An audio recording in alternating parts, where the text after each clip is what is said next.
সূরা ফাতিহা কিভাবে পড়লে আপনি 100% সুস্থ হয়ে যাবেন? পরীক্ষিত একটি আমল, মনে রাখবেন। সূরা ফাতিহা হচ্ছে শিফা ও মিন কুল্লি দা, সকল রোগের ঔষধ। বিশেষ করে আমরা অনেকে এটা জানি না, সূরা ফাতিহা কিন্তু একটা দোয়া, এটা আমরা অনেকেই জানি না। এটার নামই হচ্ছে দোয়া, সূরাতুল ফাতিহা। এটা হচ্ছে দোয়া, এটা উম্মুল কোরআন বলা হয়। মনে রাখবেন, কোরআনের ভিতরে কিন্তু শিফা রয়েছে। আল্লাহ তাআলা পবিত্র কোরআনুল কারীমের ভিতরে নিজেই বলে দিয়েছেন। 15 নম্বর পারা 9 নম্বর পৃষ্ঠার 2 নম্বর লাইন, সূরা বনী ইসরাঈলের 82 নম্বর আয়াতে আল্লাহ তাআলা বলছেন, ওয়া নুনাজ্জিলু মিনাল কুরআন মা হুয়া শিফাউন ওয়া রাহমাতুল লিল মুমিনিন।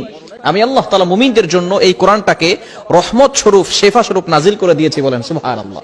কেন ইমাজিদের আপনি কল্পনা করতে পারছেন, এই কোরআন কিন্তু আপনার জন্য শিফা। দুরারোগ্য ব্যাধি ডক্টররা বলে দিয়েছে যে আপনি আর কিছুদিন পরে দুনিয়া থেকে বিদায় নেবেন, তারাও এই আমলটি করে কিন্তু ফায়দা পেয়েছে। সুতরাং আপনি যদি আমলটি করতে পারেন, অবশ্যই আল্লাহর পক্ষ থেকে সাহায্য আসবে। আমলটি কিভাবে করবেন? সূরা ফাতিহা আপনি ফজরের নামাজের সময় অবশ্যই আপনাকে নামাজ পড়তে হবে। নামাজ না পড়ে আপনি আল্লাহর কোরআন থেকে কোনো ফায়দা পাবেন না। আপনি নামাজ পড়বেন না, আল্লাহর কোরআন থেকে কোনো ফায়দা আসবে না। ইয়াকিনের সাথে, বিশ্বাসের সাথে যদি আপনি আমল করতে পারেন, অবশ্যই আল্লাহর পক্ষ থেকে সাহায্য আসবে।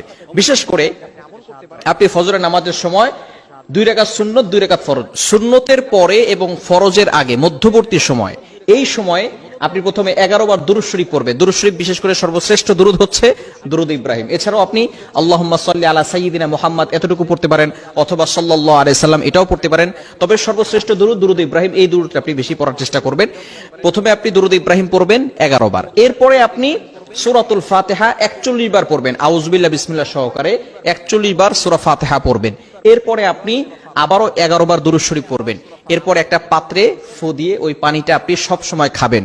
ইনশাআল্লাহ আল্লাহ পাক রব্বুল আলামিন আপনাকে সুস্থতার নিয়ামত দান করবেন। আপনি কল্পনাও করতে পারবেন না, যত ধরনের অসুস্থতা থাকুক না কেন, যদি আপনি আমলটা করতে পারেন এবং এই পানি আপনি খেতে পারেন, আল্লাহ পাক রব্বুল আলামিন আপনাকে সুস্থতার নিয়ামত দান করবেন। মনে রাখবেন, কোরআনের ভিতরে শিফা রয়েছে এবং সূরাতুল ফাতিহা হচ্ছে শিফা মিন কুল্লি দা, মৃত্যু ছাড়া কিন্তু সকল রোগের ওষুধ আল্লাহ পাক রব্বুল আলামিন সূরাতুল ফাতিহার ভিতরে দিয়েছেন। অনেক ওষুধ খেয়েছেন, অনেক ডক্টর দেখিয়েছেন, অনেক মেডিসিন নিয়েছেন, অনেক থেরাপি নিয়েছেন। আপনি একবার কোরআনের আমল করে দেখেন, ইনশাআল্লাহ অবশ্যই আল্লাহর পক্ষ থেকে সাহায্য পাবেন। কেননা কোরআনের ভিতরে কিন্তু শিফা রয়েছে। কোরআনের একটা মুজিজা হচ্ছে, অন্যতম মুজিজা, কোরআনের পাওয়ার আপনি দেখতে পারবেন যে আল্লাহ তাআলা কোরআনের মাধ্যমে আপনাকে সুস্থতার নিয়ামত দান করবেন। বিশেষ করে সূরাতুল ফাতিহা আমরা নামাজের ভিতরে পড়ি, অনেকে আমরা এর অর্থ জানি না। অর্থ জানলে কিন্তু নামাজের ভিতরে মনোযোগ বাড়বে। আল্লাহ পাক রব্বুল আলামিন কেমন যেন, যখন কোনো বান্দা নামাজে দাঁড়ায়, তখন নামাজে দাঁড়ানোর সাথে সাথে ওই বান্দার সাথে আল্লাহ তাআলা কেমন যেন কথা বলতে থাকেন। যখন বান্দা বলে আলহামদুলিল্লাহি রাব্বিল আলামিন, all praise is due to Allah, সমস্ত প্রশংসা একমাত্র আল্লাহর জন্য, সাথে সাথে আল্লাহ তাআলা বলছেন হামিদানি আবদি, my servant is praising me, আমার বান্দা আমার প্রশংসা করেছে। বলেন সুবহানাল্লাহ। আল্লাহ তাআলা বান্দার প্রতি কথার উত্তর দিয়ে থাকেন। এজন্য অবশ্যই আপনাকে চেষ্টা করতে হবে এই সূরাতুল ফাতিহার আমল করা।